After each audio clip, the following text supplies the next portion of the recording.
জায়গায় আমরা রয়েছি এমজে ব্লকের অন্তর্গত মুকুন্দবাগ গ্রাম পঞ্চায়েতের অধীনস্থ পাহাড়পাড়া এলাকায়। এই পাহাড়পাড়া এলাকায় একেবারে মানুষজনের বেহাল দশায়, রাস্তার ফলে ক্রমাগত মানুষ নাজেহালের শিকার হচ্ছে দিনের পর দিন। ভোট আসছে, ভোট যাচ্ছে, বারবার নেতা এবং যারা জনপ্রতিনিধি রয়েছে তাদের দ্বারা প্রতিশ্রুতি মিলছে, কিন্তু যে উদ্দেশ্যে ভোট প্রদান করা হচ্ছে সেই উদ্দেশ্য তাদের পূরণ হচ্ছে না। মূলত এই গ্রামে প্রায় 40টা পরিবার বসবাস করে, বলাই যেতে পারে শতাধিক মানুষের বসবাস। ভোট এলে তাদেরকে প্রতিশ্রুতি দেওয়া হয় যে এবার ভোট দাও, তোমাদের রাস্তা হবে, কিন্তু প্রতিশ্রুতি থেকে যায়, তারপরে আর চোখ ফিরে তাকান না। তাই তারা এবারের 26-এর যে নির্বাচন, সেই নির্বাচনে আগে ভোট তারপরে রাস্তা, এরকমটা মানবে না। আগে রাস্তা তারপরে ভোট।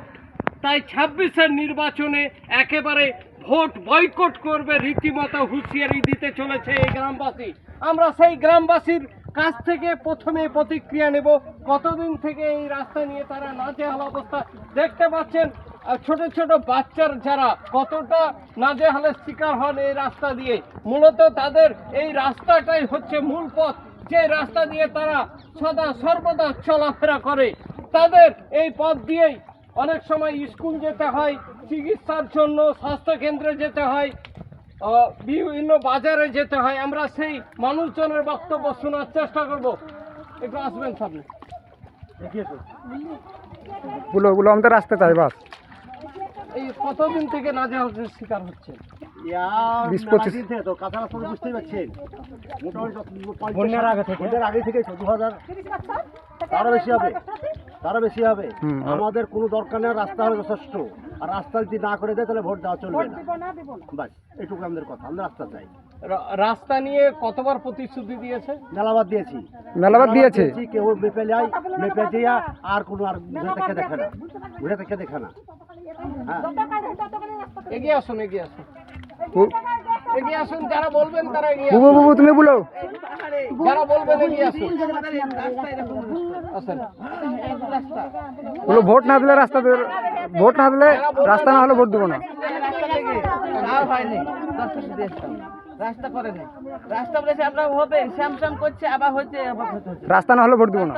ভোট কাউ দেবে না, পাহাড় এক চটিয়ে থাকবে, ভোট কাউ দেবো না। আমরা রাস্তা না হলে ভোট দিব, আমরা রাস্তা করে দেখ, আমরা ভোট সব চাটিয়ে এক ভোট দেবো। আমাদের রাস্তা চাই, আমাদের রাস্তা চাই।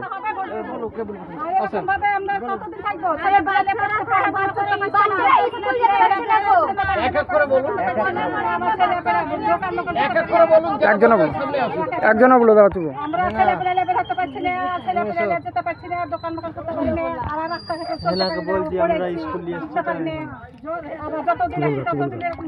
তুমি কি হচ্ছ, তোমাদের বয়স কেমন?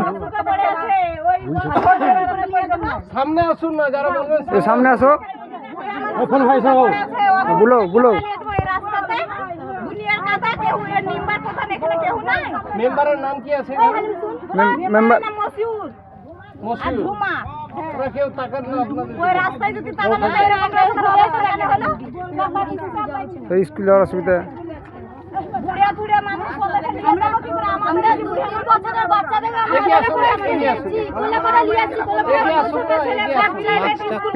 এগিয়ে আসো একটু।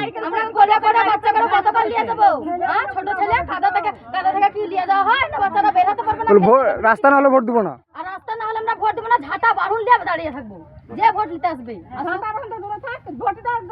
না ভোট দিব না, যে আসলেও দিব না, তাড়িয়ে দিব। আপনারা শুনতে পাচ্ছেন মানুষজন কতটা ক্ষোভে পুষছে, কতটা ক্ষোভ থাকলে নির্বাচিত প্রতিনিধিদেরকে ঝাঁটা বাড়ুন নিয়ে তাড়ার কথা বলতে পারে। বুঝতে পাচ্ছেন যে জনগণ যেটা বলছে যে নির্বাচন আসবে যাবে, কিন্তু নির্বাচনের প্রাক্কালে যে প্রতিশ্রুতি দিয়ে ভোট নেওয়া হয় সেই প্রতিশ্রুতি তারা পূরণ করতে ব্যর্থ হচ্ছে। কাজের নির্কে বলতে গণতান্ত্রিক অধিকার যে সার্বিক উন্নয়নের স্বার্থে গণতান্ত্রিক অধিকার প্রয়োগ করা হয়, কিন্তু গণতন্ত্র অধিকার প্রয়োগ করে মানুষের যে ফল সেটা চোখের সামনে দেখতে পাচ্ছেন। উন্নয়নের নামে চোখের সামনে দেখতে পাচ্ছেন উন্নয়নের চিত্র। আমরা সেই নিয়ে কথাবার্তা বলছিলাম গ্রামবাসীর সঙ্গে, তারা ক্ষোভের প্রকাশ করলো আমাদের নিউজ 24x7 বাংলার মধ্যে দিয়ে। তারা জানালো যে ভোটের আগে যদি রাস্তা হয় তবেই ভোট দেবে। শুধু মাত্র যে শাসক দল এমনটা কিন্তু নয়, এখানে কিন্তু 2021 সালে বিজেপির এমএলএ হয়েছিলেন গৌরীশঙ্কর, কিন্তু গৌরীশঙ্কর বাবুর কি পারত না কোনো কেন্দ্র সরকারের তহবিল থেকে কোনো উন্নয়ন আনতে। তাই তারা কোনো দলকেই ভোট দেবেন না যদি কেউ কোনো জনপ্রতিনিধি তাদের দিকে দৃষ্টি নিক্ষেপ না করে। আমরা শুনে নিয়েছি গ্রামবাসীর বক্তব্য। ক্যামেরায় বাপি শেখের সঙ্গে reporter Arif Hossain, news 24x7 Bangla.